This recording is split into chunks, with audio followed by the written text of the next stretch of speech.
Hey everyone, Harry here to talk about the opening moves by Donald Trump to try to abolish, starting with severely winnowing down the Department of Education. What is it, by the way, you might ask, that Trump has against the Department of Education? He's been calling for its abolition on the campaign trail. It's a refrain that Shadow President Elon Musk has picked up with enthusiasm, and it's actually been a hobby horse among some contingents on the right for years. The theory here is this is the hothouse of indoctrination, of nasty, woke, liberal dogma that is polluting our children's head and forcing all kinds of bizarre liberal ideas on them. So that's the reason for the war. As with other things involving Trump, there's no even effort to think about what else they do, what would be the consequences of just lopping them off, and whether there's any kind of planned forethought for this radical change in American government and American life. Here, Trump seems to recognize, as he should have with USAID, a battle that is going to be brewing soon, a president can't simply eliminate an agency.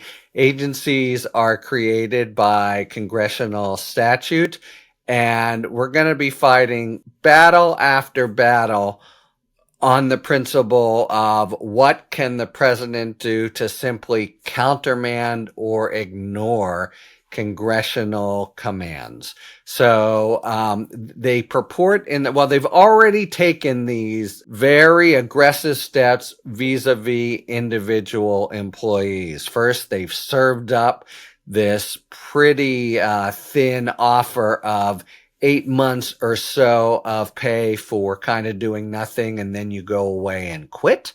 That's how they want to make a lot of the workforce leave. And some people are considering it, pondering how to weigh that as against the shadowy, unclear prospects of future employ at the Department of Education.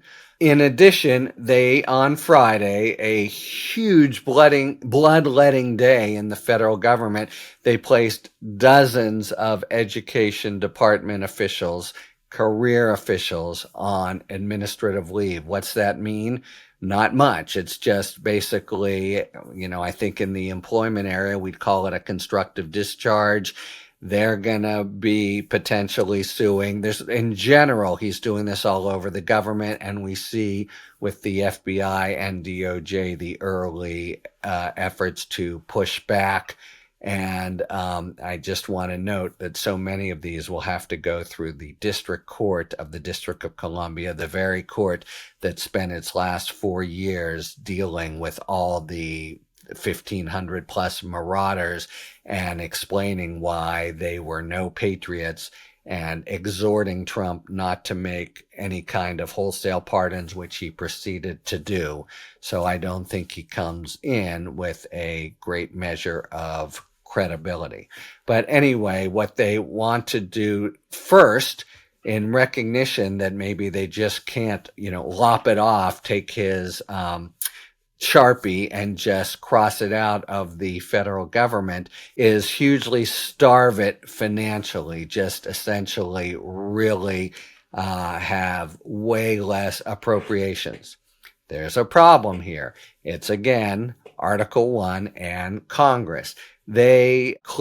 Congress, more than any other task, has the primary, really the sole constitutional lookout for allocating and directing the executive how to spend money. He's ignoring it again and again and again, but that's obviously Congress's lookout. And in the past, when presidents have tried for ideological reasons to starve agencies or programs, Congress has stepped in and actually given more money, substantially more money than is asked for.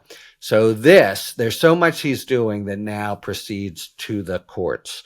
And I'd say, main hopes for the Republic at this point rest with the courts, because so many of the things he's done are contrary to law and contrary to the Constitution. Now, with USAID or with the Department of Education, Congress and the president could get together and just completely eliminate the Department of Education. And of course, in the case of AID, what they've done is a separate and even more outrageous story. You've just had this, we need a name for Elon Musk's status because it doesn't have any, has just gone in and basically said USAID no more. And that's causes a whole new area of litigation and legal problems, because who the fuck is Elon Musk? I'll just set that question to the side. And would it be cured by Trump giving him a little sort of phony baloney appointment? And would that phony baloney appointment require him to show and disclose to the American people, as it should, all his financial conflicts, including his massive interests with China? You would think so, but that's a fight that's going to happen. Now, the Department of Education, Congress, and the White House could get together. Then it'll be on Congress. If, as has happened so far, he's able to steamroll the Republicans in the House and the Senate, all of them then go home, and in their districts, they confront apoplectic citizens and constituents who say, what are you doing? But they have to own it politically, at least. And so that's something that they've been trying not really to do so far. But we'll see what happens. It's supposed to be a two-part process, and the first is this huge reduction in money to starve the beast. Congress is going to have to go along with it, and that's going to put pressure on certain members in both bodies who maybe feel the pressure from Trump and maybe feel more pressure from their constituents. And of course, Trump and Musk to date have made them try to feel yet more pressure from the Trump team in the form of a challenge to them in the primaries. It's really been brass knuckle stuff. But that's where we stand now with the still standing Department of Education. Congress is going to have to come into this one, and they've pretty much given him carte blanche. They can't here, and we'll see how they deal with the abolition of an entire department that does many things, including, I'm sure, approve of programs that chafe people who are concerned about DEI, but that just scratches the surface, and they are really, have it in the crosshairs to just completely disassemble and turn into maybe a hotel in Washington. Luxury hotel, no doubt. So we'll see how that plays out, but at least it will be part of the normal governmental process involving Congress, and ought to be happening fairly soon, because as soon as they cut all the money, you're going to find lawsuits. Talk to you later. Thanks for tuning in. If you enjoyed this video and other Talking Feds content, please take a second to like and subscribe. Talk to you later.